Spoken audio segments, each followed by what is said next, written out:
thank you for coming. My name is Kam Shojania. I'm the head of rheumatology at UBC and here at St. Paul's Hospital. I'm delighted to introduce Dr. Shuckett to this program. And before I do that, I just wanted to say that today we're talking about osteoarthritis as part of the Own Your Health program. There's a number of lectures coming up. There's one at just coming up. I just wanted to mention that at the Fairmont Waterfront on November 25th. We have some information out here. And it's about lung health, heart health, and generally staying healthy and learning about the metabolic syndrome.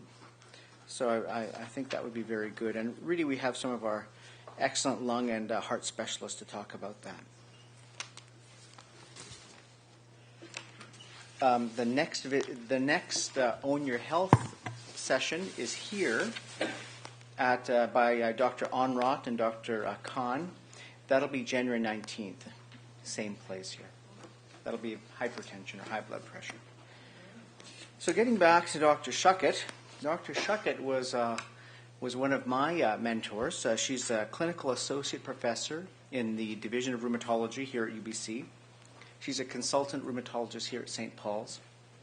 Her special area of interest is in osteoarthritis, where she's done research in it in the basic science of articular cartilage, matrix biology, and biochemistry. And as I'm saying that, please don't let your eyes glaze over. She's not going to be talking about cartilage biochemistry, hopefully. A little bit. Oh, no, okay. Okay. But she'll make it exciting. Her other main area of interest is teaching. She is really one of our outstanding teachers in the Division of Rheumatology. She runs the second-year block on musculoskeletal health and rheumatology, and musculoskeletal diseases for the med students. And during that, she won the UBC Class of 2011 Outstanding Educator Award. And that award is by the med students, so it's not by me or by anybody else. It's the students nominated her and got her that award. Is to a lecturer who has brought exceptional interest, dedication, and involvement in teaching. What we're going to do, though, is we're going to talk about osteoarthritis today. And you will have an opportunity to ask questions of Dr. Shuckett. We will be handing out papers for you to write down questions. You can ask them as well at the end of the session. She's going to speak for about an hour, and there'll be ample time after that for questions. But if you can hold your questions to the end, that would be appreciated. Dr. Shuckett.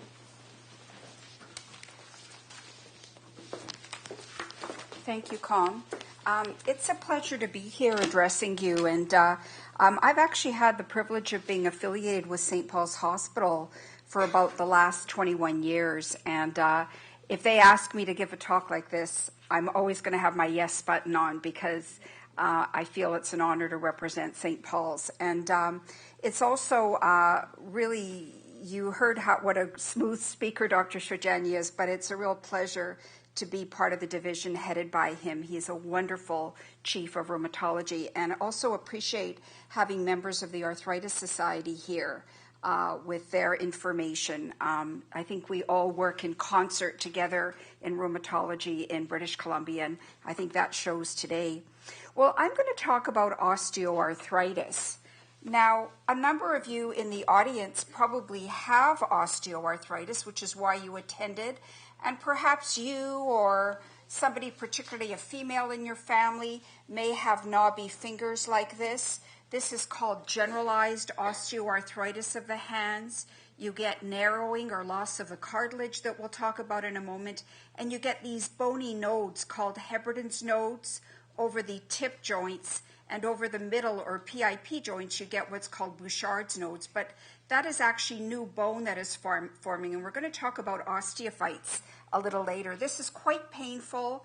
The joints are sore and stiff, and there may be decreased mobility. Sometimes the joints will fuse. It is generally considered the milder form of arthritis because we're always contrasting with inflammatory arthritis like rheumatoid arthritis. So if you have osteo, you may be tired of the doctor saying, well, it's the milder form of arthritis. And the doctor will also, with all the new drugs, you watch TV, you hear about all the new drugs for rheumatoid arthritis. Where are the new drugs for osteoarthritis? So sometimes it doesn't feel like the milder condition, especially when medical treatment is just not nearly as progressive as it is for rheumatoid arthritis.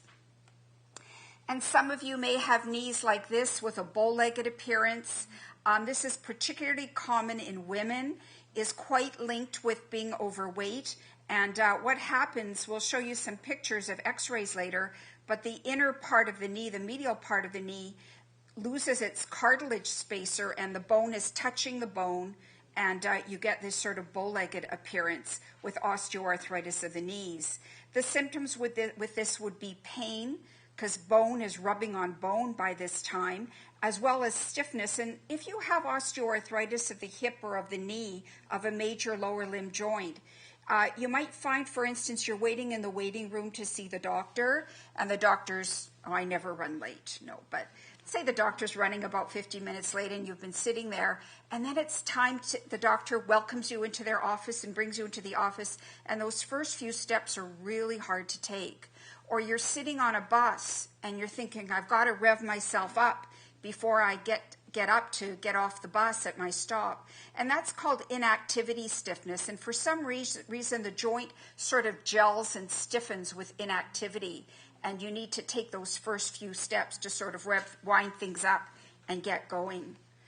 So osteoarthritis, what is it? It's also called wear and tear arthritis. It's also called degenerative joint disease. And for many years, there wasn't a lot of interest in research in osteoarthritis. It was sort of considered sort of a bland, degenerative disease of aging, atherosclerosis, osteoarthritis. Just the tissues were degenerating, and there wasn't felt to be a lot dynamically that we could intervene with and treat. But the understanding has really changed dramatically in the last 20 years. And there really was not that much osteoarthritis research before about 30 years ago. There was much more interest in rheumatology, in lupus, and rheumatoid arthritis and autoimmune diseases. But osteoarthritis is equally interesting on a basic and clinical level. And the thing about osteoarthritis is it's very common. It is the most common type of chronic arthritis. It is estimated, and I think it comes up in one of my slides, that as many as 50% of people over age 65 will have symptomatic osteoarthritis. In fact, as we age, our joints are starting to degenerate. For some of us, it doesn't reach the threshold of being actual wear and tear arthritis with bone on bone. But we are all developing fibrillations from the time we're in our 40s or so. And as far as symptomatic OA, it's a high percentage. And in an ever-aging population, it's a really huge problem that we have to pay attention to. And we need to get better drugs so we can help people with those bony, stiff fingers in a more specific way than we can right now. So fortunately, there's a lot of research in osteoarthritis now. It demands our attention because it's so common. And we do have a wonderful researcher, Dr. Yolanda Sibir, who's at the Arthritis Research Center. And she is a rheumatologist who's almost full-time researching on osteoarthritis. So I think from British Columbia, we're going to continue to get a lot of new valuable information on osteoarthritis. I know that in your handout, I think it says it's about equal ratio males to females, but actually all rheumatic diseases other than gout and perhaps ankylosing spondylitis, all of them are more common in women than in men, which is really interesting. And we've never really been able to figure out a distinct hormone connection. It's not a matter of we'll go on hormone replacement therapy or go off hormone replacement therapy. The studies are so conflicting and specific as far as the role of hormones, but those sort of knobby fingers I described tend to occur in women around the time of menopause or after menopause. So clearly hormonal shifts play some role in osteoarthritis. What sites get osteoarthritis? Well, I showed you a picture of the fingers with the generalized osteoarthritis. The hips are common areas. The knees are common areas. And in the feet, the first metatarsal, or sort of the area that people get a bunion at, that joint can be involved as well.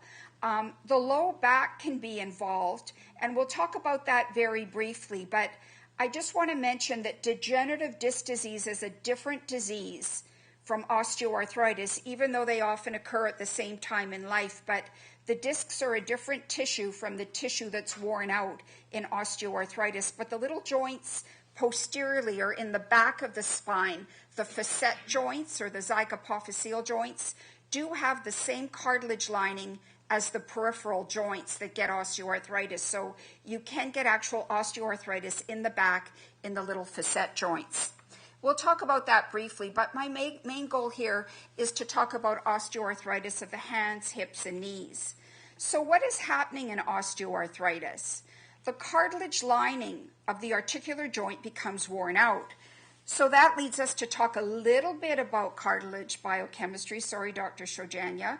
So this is a cartoon of the joint, and I do have a model of a joint here if you want to take a look later at the light blue cartilage pictured on that model, which is the articular cartilage. So in this case, it's a light pink color, and this is a tissue that surfaces the bone ends of the joint.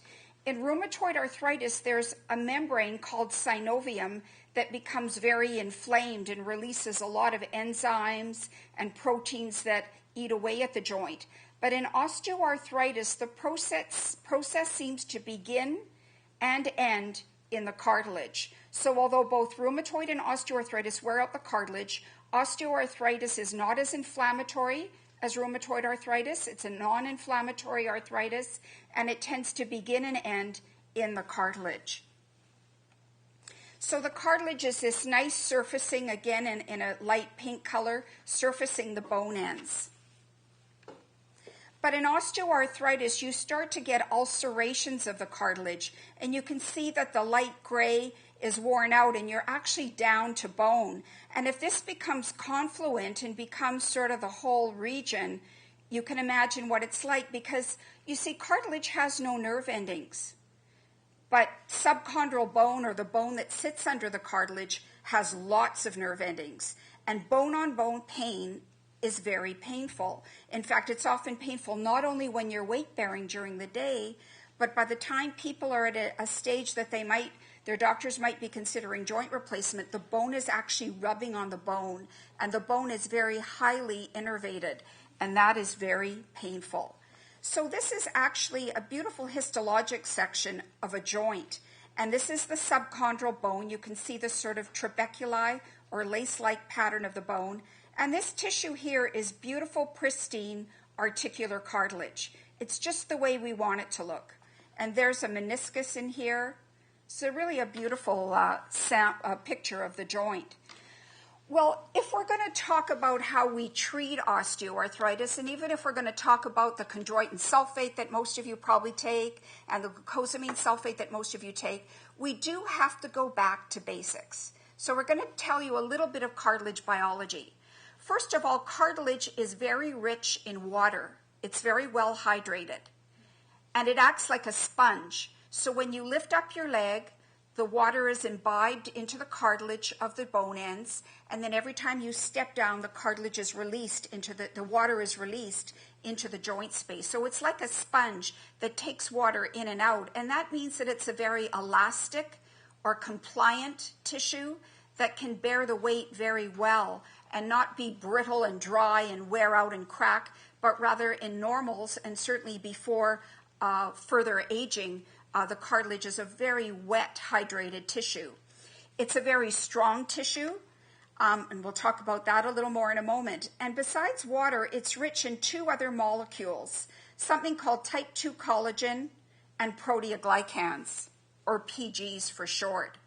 And the type 2 collagen is unique to the articular cartilage. So the peripheral joint articular cartilage has type 2 collagen. Most other, like fibrocartilage or a meniscus or bone, has type 1 or type 3 collagen.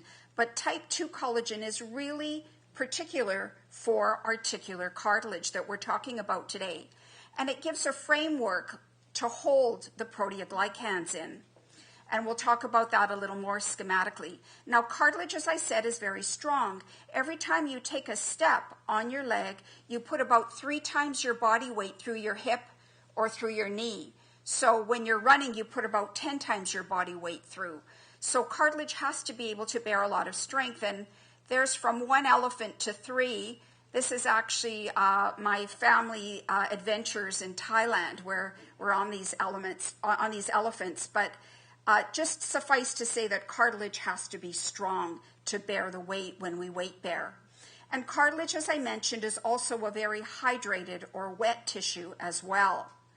Proteoglycans are protein sugar moieties, so they're made of building blocks of sugars and proteins, and they're very heavily negatively charged, and that means that they attract the water. And as I'm showing you with SpongeBob here, it acts like a sponge because of the proteoglycans.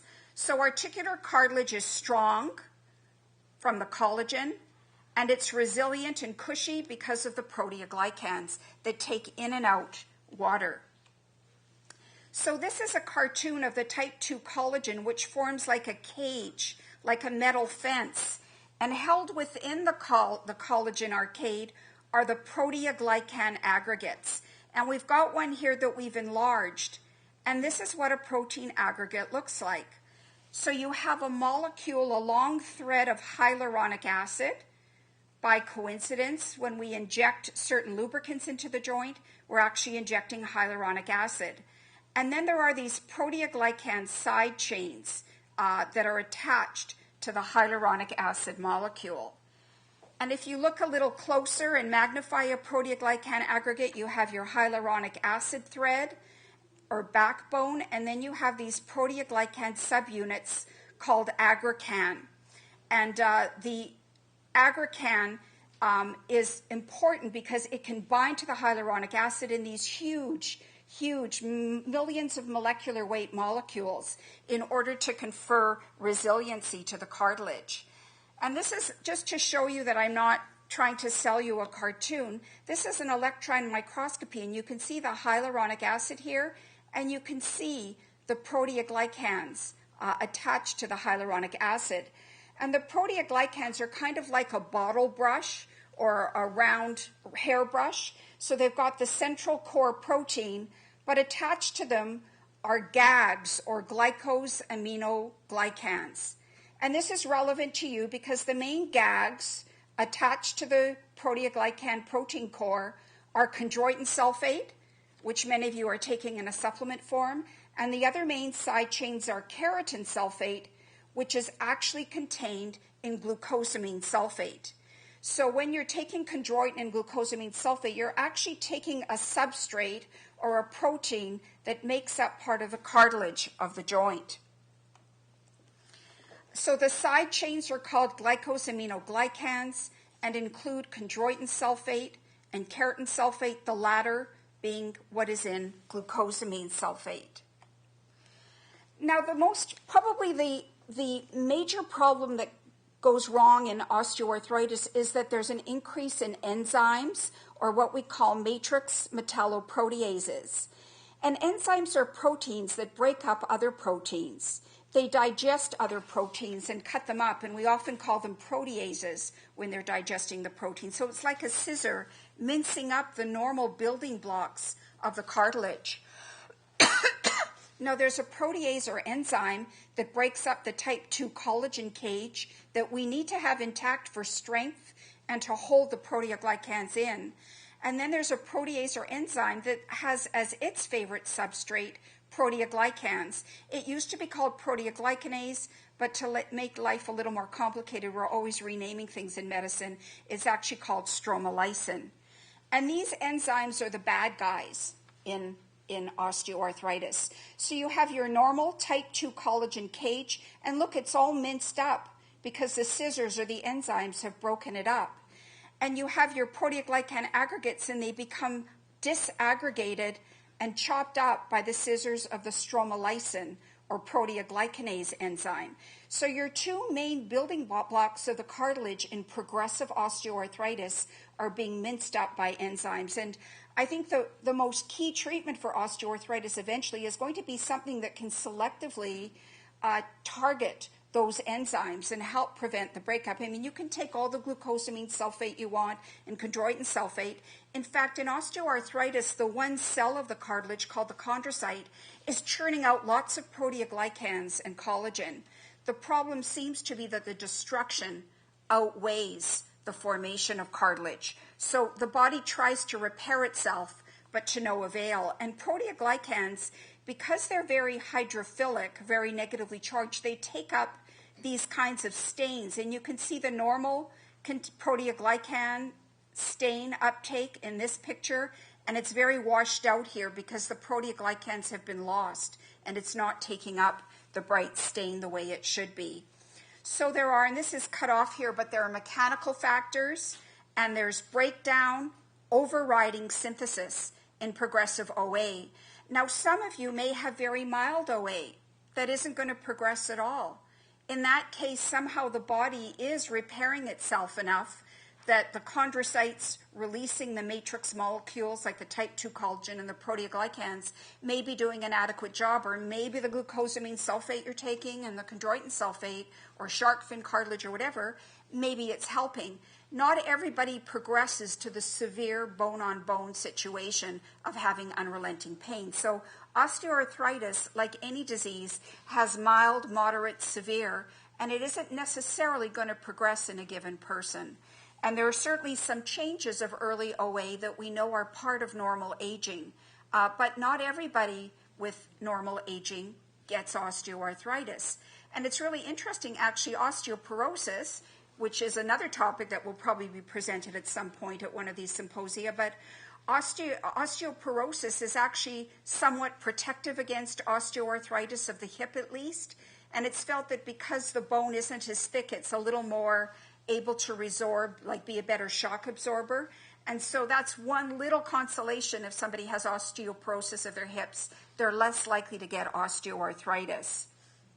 And when I did my research, I would actually get the hips that were removed at the time of total hip replacement. I would actually get the femoral head, or the head or round ball of the hip joint, and I would shave off the cartilage into petri dishes and culture it and do different things with it.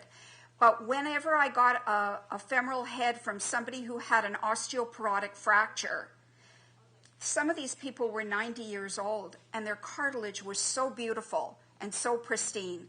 So osteoporosis can be somewhat protective against osteoarthritis. And some of that might have to do with the fact a lot of people with osteoporosis have lower body weight, and so that lower body mass index may be protective as well.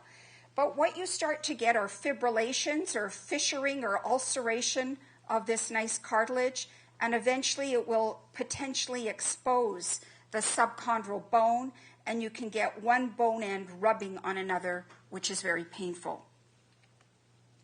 So again, that nice cartilage is where it's at in osteoarthritis. That's what we're trying to repair, and that's what we're losing. Now, this is a picture of a normal hip x-ray, and you see the bone is calcified, so it's white, but you see this gray space in between the bone ends, and that's the normal hip joint, and the cartilage is not calcified. Cartilage is not calcified. At least the hyaline articular cartilage is not, so that you see a light gray instead of a white where you have your normal cartilage. So it will look like a spacer that doesn't show up as white between the bone ends. So that's a normal hip joint. And just concentrate on this area, and we're going to show you an osteoarthritic hip joint. Notice you've got your nice spacer. The cartilage is clearly intact here. But here you have white touching white, or bone on bone, and that's advanced osteoarthritis of the hip. And it tends to be more in the weight-bearing or upper outer part of the hip. And you do get some cysts sometimes, not always, little spaces or holes under the bone ends. And you get sclerosis, which means whitening of the bone ends. And you get new bone forming called osteophytes. And when you have the Heberden's and Bouchard's notes I showed you earlier of the fingers, those bony fullnesses, those are osteophytes. They're a reparative attempt. They're not a very effective reparative attempt, but that is one thing that the tissue, that the joint does when it's osteoarthritic, is it forms some extra calcified cartilage, which we call osteophytes.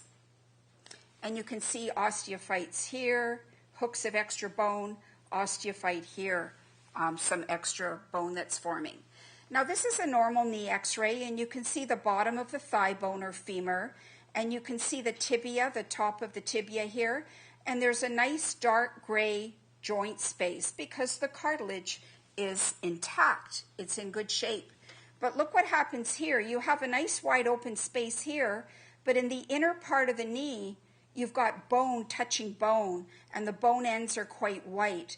And this is osteoarthritis of the medial compartment of the knee. As I said, it tends to present with a varus or bow-legged deformity. So now you know how to read x-rays. And, if you do have osteoarthritis, some of your doctors may not thank me, but, by all means, see if maybe they can get your x-rays and maybe you can look at them and see what's going on. And I think certainly if you're ever at the point that you're seeing a specialist or a surgeon with more time to do so, that would be a really reasonable thing to say, let me look at the x-rays because I know how to read x-rays now. This is another section of a joint. And in this case, the cartilage is a blue color. But see, the cartilage is worn out. So you've got one bone end and another bone end. And this is the osteophyte. So it's amazing the correlation between the x-ray and the pathology. It's really interesting how well they correlate in osteoarthritis.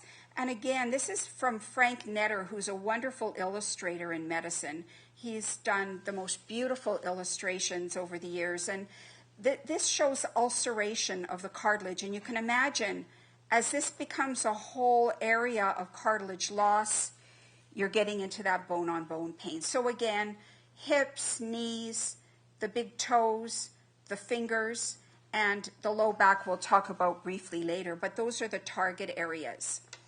Well, who will get osteoarthritis? We can't really predict who will get osteoarthritis, which is unfortunate because we might be able to do something proactive if we knew at a young age who was at risk.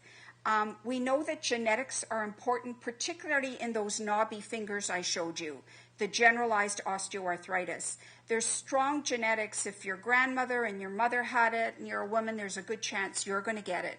And so we think there's some sort of role of hormones because it is so prevalent in women. There's the statement, as I said earlier, that it was thought that osteoarthritis is just a normal degenerative process of aging and there's not much you can do about it. But now osteoarthritis is considered a much more dynamic disease that's every bit as interesting as the many other diseases in rheumatology and is attracting attention from researchers. Even by the time you're a teenager, you start to get some fibrillations or these crevices in your cartilage. So this is normal cartilage. These are the cells called the chondrocytes that are in little clusters, and you're getting a fissure here. And if we knew what makes cartilage wear out confluently in a generalized way rather than just these non-progressive fissures or fibrillations, that's $1 million question really, is why do some people develop progressive loss of the cartilage and others just have these innocent sporadic fibrillations or crevices in the joint without any progression. And again, we've got the Heberden's nodes, and these are called Bouchard's nodes. Often the base of the thumb is quite affected in osteoarthritis of the hands, and that can be a real challenge. And the Arthritis Society is great at making up splints that help immobilize that joint. You can actually function quite well with the splint. Sometimes the doctor will actually do a joint replacement or insert a little bit of tissue or like some ligament tissue into that area. Tube system all clear. Code silver, pneumatic tube system all clear. Code silver, pneumatic tube system all clear. So what are the risk factors to OA? As we said, normal aging. There's normal changes that occur with aging that make a joint more susceptible to go the way of osteoarthritis. Genetics and generalized osteoarthritis of the hands, and maybe hormones as well in that area. Obesity, particularly in OA of the knees in women. So if you see your doctor and you say, my mother had osteoarthritis, I don't want to get osteoarthritis, what can I do? I used to say, well, I don't really know, but one thing you can do is weight management is really important, particularly in osteoarthritis of the knees, not only in women, but also in men. So maintaining a good, healthy weight and exercising and having good, strong muscles that are compliant and absorb our good shock absorbers will take some of the heat off the cartilage and can help stave off osteoarthritis. Again, the bow-legged or varus deformity of the knees. Abnormal mechanics are really important in the hip joint, and actually there is a recent paper that was published by a resident training with Dr. Sibir, which outlined the importance of something called femoral acetabular impingement. The femur is the thigh bone, and the ball of the thigh bone is the femoral head, and then the cup of the pelvis that articulates with the ball of the hip is called the acetabulum. And if you have these sort of impinging one another at an abnormal angle, you are at much greater risk of osteoarthritis of the hip. Now, we don't routinely do a pelvis x-ray to look at the hips unless you're already having pain. So maybe one day we'll all have MRI scans of our whole body as part of our normal screening after age 25 or something like that, and maybe we'll be able to see these anatomic variants in people before the osteoarthritis sets in. But as it stands now, usually we're sort of chasing our tails and going backwards and saying, oh yeah, that patient with end-stage osteoarthritis of the hip had a shallow acetabulum, which I'll show you in a moment. And that's probably why they got their osteoarthritis that is now bone on bone. So we tend to go a little bit backward in analyzing. And this is an example of a shallow acetabulum. This is the head of the hip, or the femoral head. And this is the cup, or the acetabulum. And this whole femoral head should be covered by the cup of the pelvis, but it's very shallow, and you have this whole area of the femoral head that is not covered by acetabulum. And this is a real strong risk factor to osteoarthritis. Also, if you have a long leg on one side that's more than about 2 centimeters too long, you are at risk for osteoarthritis in the long hip, in the hip of the long leg. So if you do have a really significant leg length difference, it might be from a scoliosis, it may all be coming from your spine. But if you have a significant true leg length difference, then a heel lift might be an option, but not a whole 2 centimeters worth. But with a 2 centimeter discrepancy, maybe you'd have a 1 centimeter heel lift. So we don't correct it all the way, we usually correct it 50%. But that is something to think about, because the long leg or long leg arthropathy is a form of osteoarthritis of the hip with a significant leg length difference. Also, if you have an injury to your knee with a meniscal or a cruciate or other ligament tear, that's a risk factor to osteoarthritis. And in the older days, when they did a meniscectomy, they used to take out the whole meniscus. And that really puts you at risk for osteoarthritis in the compartment of the knee, be it the medial meniscus, the medial compartment, or the lateral meniscus, the lateral compartment. Nowadays, if you tear the meniscus, they only trim the tear. They don't take the whole meniscus out, so it's much less of a risk of future osteoarthritis. And a lot of people say, oh, I've been in a car accident, my knees hit the dashboard and they're painful, am I going to get arthritis later in age? And there's no good evidence for blunt trauma like that causing a risk of osteoarthritis unless you develop a fracture through the joint that extends not only in the bone but into the articular cartilage. So an intra-articular fracture can be a future risk for osteoarthritis. But garden variety blunt trauma, it's very hard to prove because it takes years and years and years for osteoarthritis to occur, and it's not a rare condition anyway. So to show cause-effect from an injury in osteoarthritis is really a very tenuous association. And if you've had rheumatoid arthritis for many years, you may get to the point that a bone is rubbing on another bone and you're getting what we call secondary osteoarthritis. So at that point, it may be that that individual is referred to the orthopedic surgeon to maybe consider hip or knee replacement.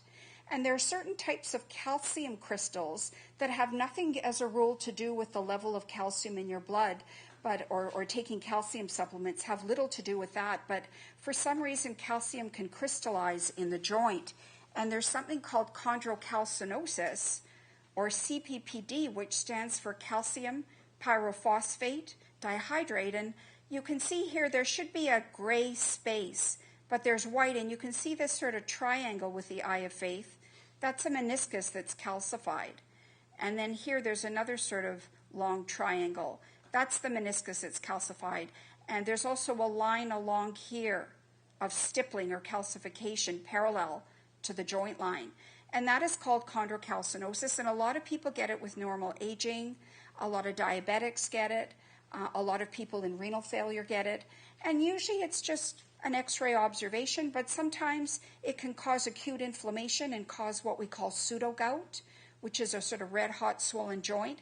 And sometimes it can cause progressive osteoarthritis of the joint. So that's the calcium crystals.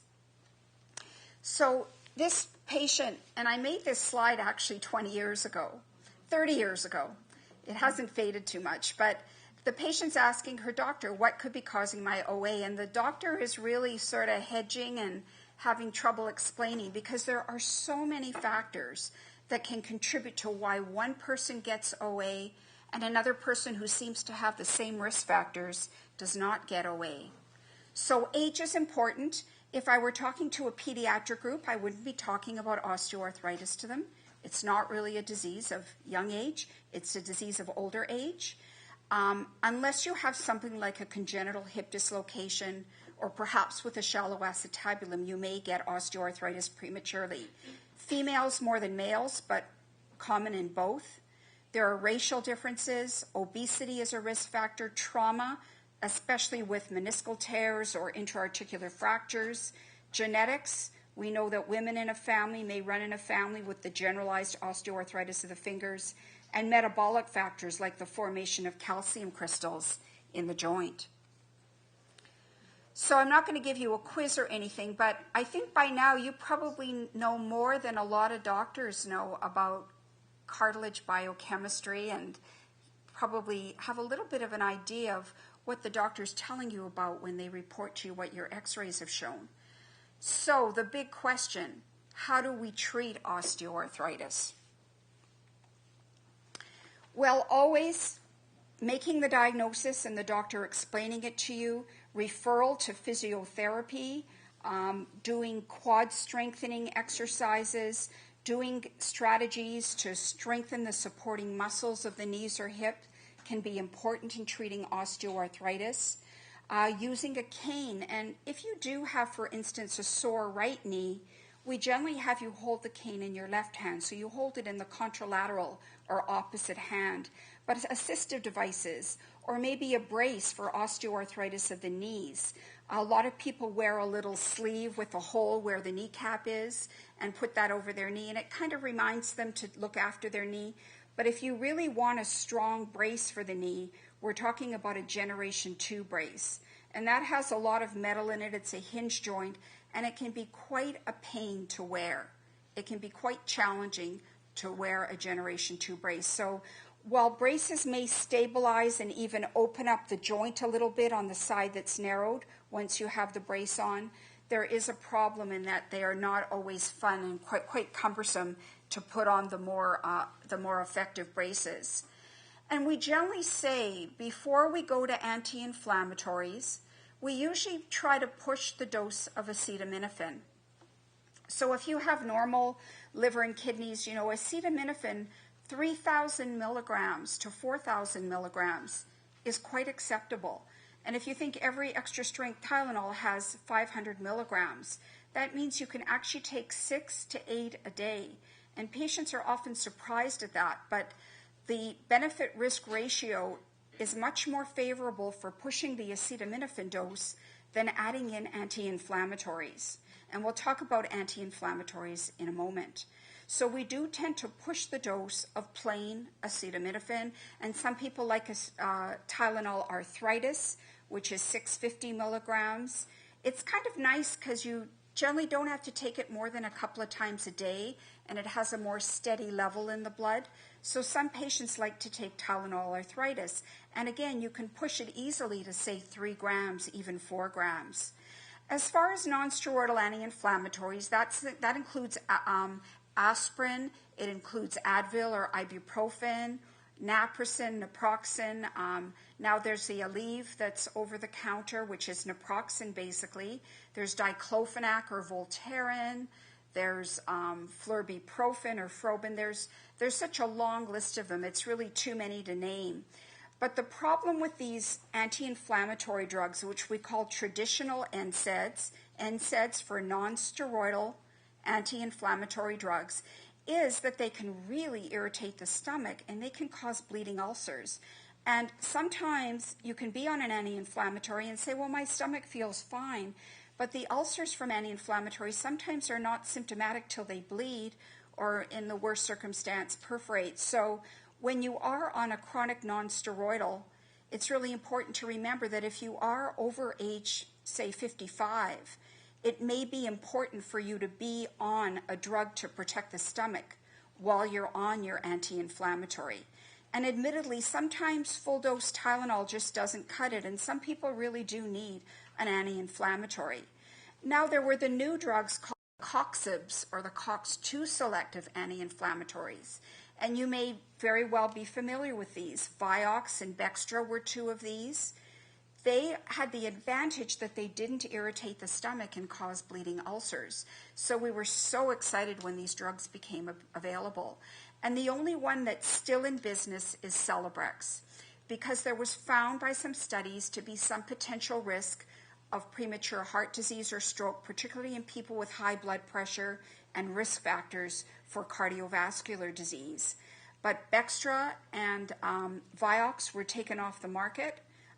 Celebrex still stands, and the studies do support that the risk-benefit ratio probably is in favor of using it. But if you have a lot of cardiac risk factors, your doctor may not wish to put you on Celebrex. And the doses can be varied in the doses of anti-inflammatories.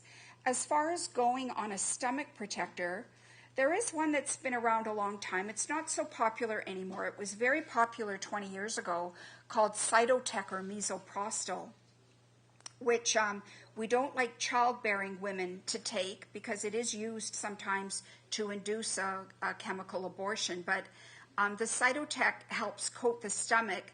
And now there are all the proton pump inhibitors, or PPIs, like there's Losec and Pantaloc and Periot and Tecta. And these are often used in conjunction with the anti-inflammatories. Now, every time we find a drug that has a very useful, clear indication, a publication comes along that says, oh, well, this drug does this and that. So the PPIs, or the proton pump inhibitors, may not be so helpful to somebody's osteoporosis, and they may be more susceptible to a certain type of bowel infection on these. But unfortunately, everything in medicine that we say is good for you, there's always a little caveat, a little side issue, and that did come up. I don't know if you read that in the newspaper, but that came up in a study that was quite publicized. So everything's got its little kind of risk-benefit ratio, but I do use a lot of proton pump inhibitors in patients on conventional NSAIDs because we know older patients are at risk for the ulcers from anti-inflammatories. Glucosamine sulfate. If many of you in the audience have osteoarthritis, I suspect you're on glucosamine sulfate. Most people seem to be taking it, or at least have tried it. As I mentioned, it's sort of got the building block of a proteoglycan. It's got keratin sulfate in it, and it may block some of the bad enzymes that I mentioned, and it may provide some substrate or new proteoglycan material to make more proteoglycans. And then there are things like chondroitin sulfate, or some people have their chondroitin sulfate mixed in with their glucosamine sulfate. Some people take MSM for osteoarthritis. Some people take shark fin cartilage. Some people take omega-3 fatty acids, which can have an anti-enzyme and anti-inflammatory effect. And I'm afraid I can't really tell you. I suspect if you go to a health food store or a naturopath, they may say, well, no, you've got to use this brand. And I can't really help you, and I realize that may be a question, because I'm sure you all wonder, well, is all glucosamine sulfate and chondroitin sulfate the same? And it's very difficult for me to say, because most of these nutraceuticals, as we call them, like nutrition, so nutraceuticals that are used for OA come in as a sort of homeopathic, naturopathic treatment, and they don't go through the kind of traditional rigorous studies that we have to put every drug through, every traditional drug, before it will be approved. So these things kind of get in through the back door, and we don't really know enough about them. I think suffice it to say that there's not much risk in taking them. There's probably not a lot to lose other than maybe a bit of money, and maybe they make a difference, maybe they don't. And one of the best studies was a large double-blind placebo trial in OA of the knees in the New England Journal of Medicine. And glucosamine sulfate had a statistically significant effect in decreasing the pain and increasing the function in moderate to severe OA. But it didn't necessarily, or there's been no good evidence that it influences the progression of osteoarthritis. For instance, if you take it early, does it prevent it from getting moderate to severe? So there's no clear evidence that it changes the natural history of the osteoarthritis. Still, again, I would say with all this being said, most people with OA elect to take glucosamine sulfate. And it comes usually GLS 500, and usually you take 3 pills to get 1,500 milligrams of glucosamine sulfate. Now, Yolanda Sabir, who I mentioned earlier, who's an osteoarthritis researcher at the Arthritis Research Center here, affiliated with UBC, found no difference when she took people off the glucosamine sulfate. So Dr. Sabir wanted to look at glucosamine sulfate, and she tried to find patients with OA who weren't on it so she could maybe add it in to some of them and see if it made a difference. But everybody was on it. So what she had to do very cleverly is say, well, okay, I'm going to do a withdrawal study and compare the knees of people who come off it compared to the people who stay on it. So it's very few and far between, I find in my practice, and Dr. Shojania may agree, that somebody with osteoarthritis hasn't at least tried glucosamine or chondroitin sulfate. And it's frustrating and hard for the patient because osteoarthritis, sometimes it progresses, sometimes it doesn't. If it progresses, it's usually a sort of slow, gradual process. And it's really hard to know if anything you're doing is changing the natural history of your own osteoarthritis. So it really is quite a challenge. Some doctors, and I do this in a number of my patients, will do cortisone injections for osteoarthritis of the knee. And it can help the pain control and function in some people for several months, for 4 to 6 months. You can repeat it at 6-month intervals, and it usually, the injections I'm going to talk about today, mostly apply to the knee. Sometimes the hip is injected with cortisone, less often. If you put an injection into the hip, it has to be done under x-ray view at the hospital, but the knee can be injected by a skilled person, and rheumatologists and orthopods are skilled as a rule in injecting knees in the office. A simple procedure, and the cortisone may inhibit some of the bad enzymes that I mentioned that chop up the building blocks of cartilage, but you can't have too many cortisone injections. One thing I've wondered, and I've never done this study, I think it would be a hard study to do, but I've sometimes thought, or maybe I'd like to believe, that in some of my patients who get cortisone injections of the knee every 6 to 8 months for a couple of years, I sometimes think maybe I'm delaying the date of their surgery a little bit. And yet some orthopedic surgeons are not very fond of cortisone injections and certainly don't like you to get them within a few months before your joint surgery, lest there be a potential risk of infection. But cortisone itself may be a little bit toxic to the cartilage of the joint, and that's why we don't like to give it too many times. And when you do get a cortisone injection of the knee for osteoarthritis, you should be resting off your knee and not doing too much unnecessary walking for a couple of days. Because if you walk on a knee that suddenly is painless because it's been frozen and has cortisone in it, theoretically you might damage the joint a bit more. So again, medicine is full of pros and cons, and every patient is different, and the decision in treatment is sort of a joint, pardon the pun, but a joint decision between the doctor and the patient, and every patient is going to be managed differently from the other.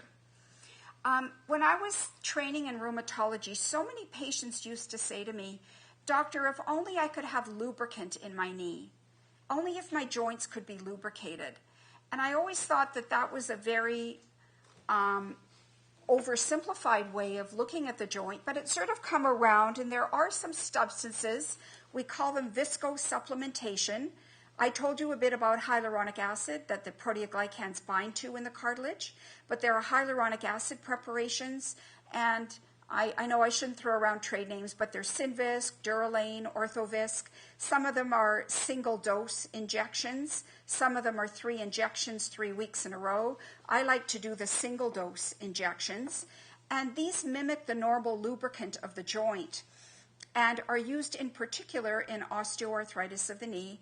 Again, it's simple, like the cortisone injection. You just come in the office and a doctor skilled at it just puts a little freezing in and then puts the lubricant in. There have been a number of positive studies that suggest it's chondroprotective, which means it's cartilage protective, and it may also inhibit those bad enzymes. But when a patient, particularly with fairly advanced osteoarthritis of the knee, comes to see me and says, "But doctor, will it work?" I say, well, it's kind of like a toss of a coin. There's sort of maybe a 50, maybe 60% chance it'll work, but about the same that it won't work. So it's unpredictable. These preparations are quite expensive. For one knee, we're talking about around $400, and there is no guarantee that it will help. There's probably not a lot of harm done, but whether or not it helps is something that you just don't know until you try it in an individual patient. So again, every patient's an individual here, and it's just not clear whether or not it helps, particularly in the more advanced cases. I do have some patients who come for hyaluronic acid injections every 8 months and say that it helps, but there's evidence pro and against it. And it'll be interesting, maybe Dr. Shojania can give you a little synopsis of his take on some of these treatments as well. The Generation 2 knee brace, a lot of people go skiing in them if they've had a cruciate ligament tear. It's quite a cumbersome hinged knee brace. It can be hard to wear, but if only your medial compartment is narrowed, it can kind of distract and open up the medial compartment, maybe so the bone isn't rubbing on the bone as much. I find for many older patients, it's just too challenging to wear and put on. This is a very old joint replacement. This is an old slide, but this patient actually has a bit of a shallow acetabulum. But it isn't my intention, nor do I have the knowledge base to tell you about total joint replacements today. But total joint replacements have been amazing in the progress that has taken place every decade. And they are certainly among the most rewarding of surgeries there are, the hip and the knee. Clearly in medicine, we want to keep your own hip and your own knee for as long as we can, but there is often a point that we're dealing with bone on bone, that drugs aren't helping, that a patient may be ready and the time may be right for your doctor to refer you to an orthopedic surgeon. And I would have to say that as far as specific medications for OA, we medical people are way behind the 8 ball. In treating osteoarthritis. The surgeons have made great progress, but as medical people, as internists, we rheumatologists want to treat things medically and maybe avoid the need for surgery, but sometimes it just evolves that people have to see an orthopedic surgeon and consider getting a joint arthroplasty or a joint replacement. Well, what's in the future for osteoarthritis? We want cartilage to heal. Now, probably if I were still doing basic cartilage research now, I'd want to focus on the enzymes and maybe injecting something in the joint or having a certain vehicle that gets a drug to the joint. And there is a protein called tissue inhibitor of metalloproteases, or TIMP. And years ago, they tried using TIMP to block those nasty protease enzymes, but it didn't work. And if you want to get something specifically to the joint, you have to make sure it's going to be delivered to the joint. So either you give it by injection or it has a carrier that makes it selectively deposit in the joint. But it hasn't been, even though everybody knows that the enzymes are probably where the action is in finding the right new drug to prevent progression, it's been challenging. And also, not all enzymes are bad for you. Every tissue in our body has enzymes that are constantly turning over proteins in a normal way. So you don't want to inhibit the good metalloproteases because some of it is normal for the body tissue. So inhibiting the proteases is a challenge. We're not at the point yet.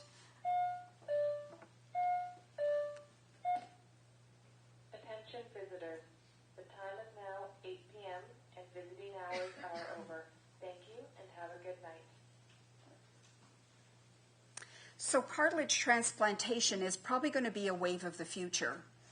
And if you had a little defect, imagine if you had just a little crevice, a little area of ulceration in the cartilage, and you could put a little bit of cartilage donated from the outside of the kneecap where you don't need cartilage, and you could shave that off and deposit it in the little crevice and add a little salt and pepper of growth factors, and maybe you could resurface the joint.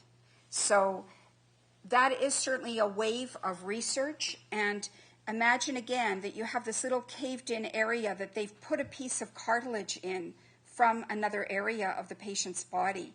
Through the arthroscope, you could put it in, add some growth factors, as I said, and get repair. The problem as I see it is that once somebody presents with pain and osteoarthritis, all too often it's the whole area of the joint that's been worn out. And cartilage transplant probably is not as feasible at that advanced point in time. So again, if we could detect it earlier, maybe we could intervene. So to summarize, there are a lot of factors involved in osteoarthritis, and osteoarthritis is featured by pain and stiffness in joints.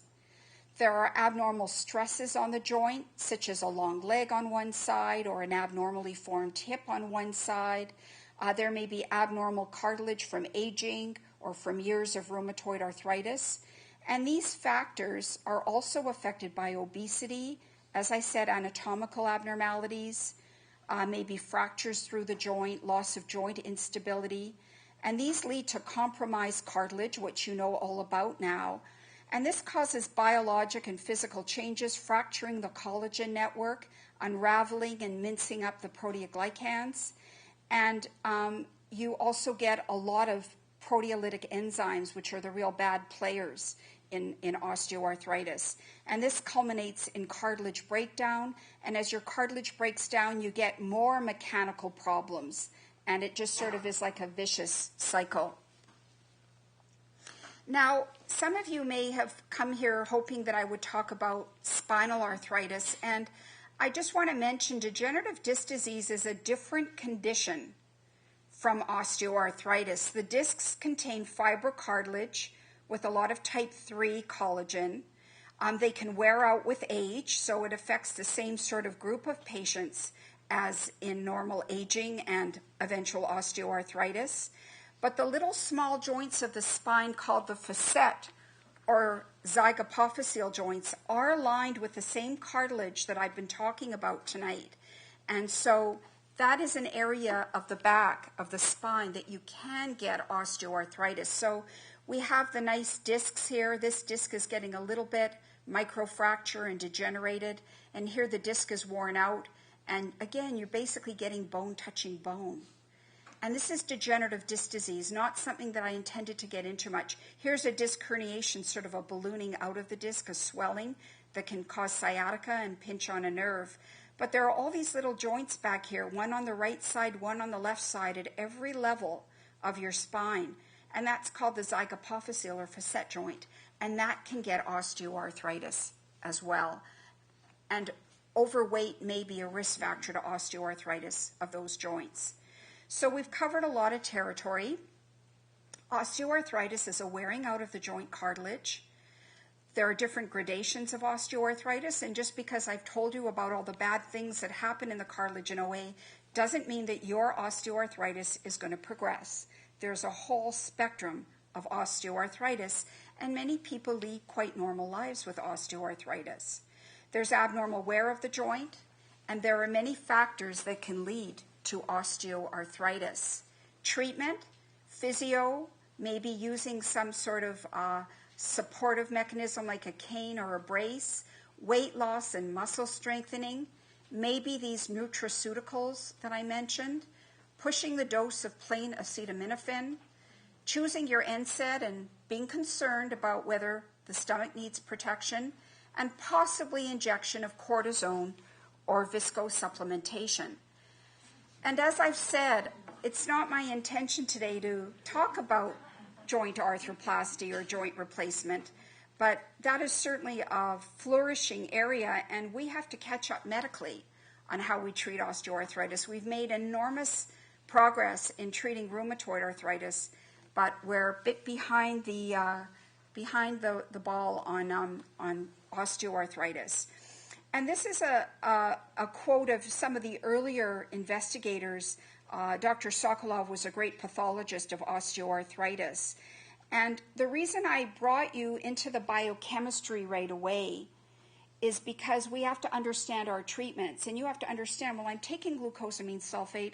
It's kind of a building block of the cartilage. I want you to understand why different treatments are used. But we can't really manage a disease until we have a good understanding of the pathogenesis or the cause of the disease. So that's why we went into that detail. So I've talked for a long time, and I guess Dr. Shojania is going to take over and moderate, and we're going to answer some of your questions.